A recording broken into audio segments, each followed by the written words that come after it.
You gotta go your own way. And you, my friend, are going your own way. This is the only place I'm happy. My doctor said not to get water on my face! Have I got a great summer movie for you?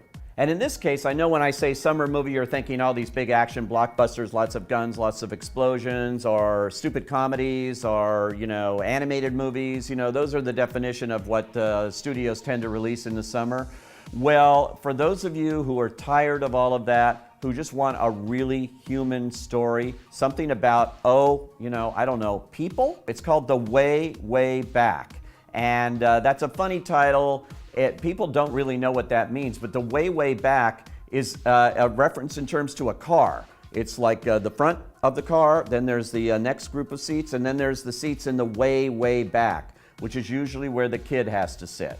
And in this case, he's a 14-year-old. He's almost totally depressed. He doesn't say much.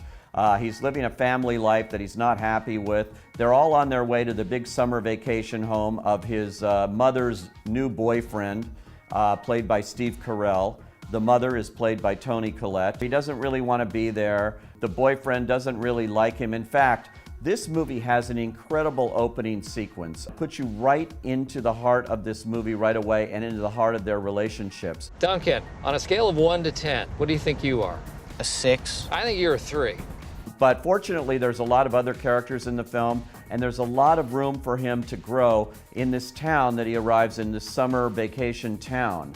And so the kid, beautifully played by a newcomer named Liam James, gets a job secretly. Nobody knows in his family where he goes day after day, at this water park. And it's there that he sort of moves into the next phase of his life. He learns that he's got a lot of self-worth, he just has to uncover it.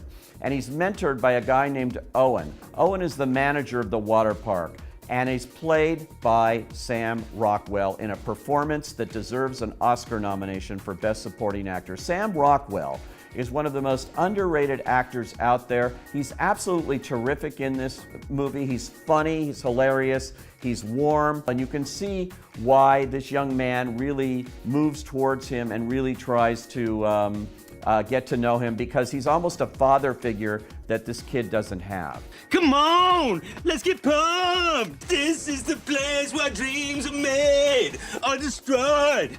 Depends on how you feel about working at a water park. So that relationship is beautiful, and Maya Rudolph also works at the water park. She's very, very funny in this movie as well. There's just a certain kind of magic to seeing relationships unfold in movies these days. This is a movie from the studio that brought you Little Miss Sunshine, from the studio that released Juno. It's Fox Searchlight. It's from the writers of The Descendants, that great movie starring George Clooney. They won an Oscar for it, and they're making their directorial debut here. They've done a great job capturing the essence of what this 14-year-old kid is going through and all the people around him. I gotta point out, it's got a great ensemble cast too. In addition to Steve Carell, who's really playing kind of a bad guy in this. He's not likable at all, and so it's against type watching him. Allison Janney, she is absolutely terrific as the next door neighbor, the tough-talking, smart-ass next door neighbor. Everybody's great in this movie. It's a fun summer movie because it's set during summer vacation, so you feel like you're on vacation watching this movie. I highly recommend it. Seek it out where you can find it. It's one of the gems of the year so far. Definitely, definitely go.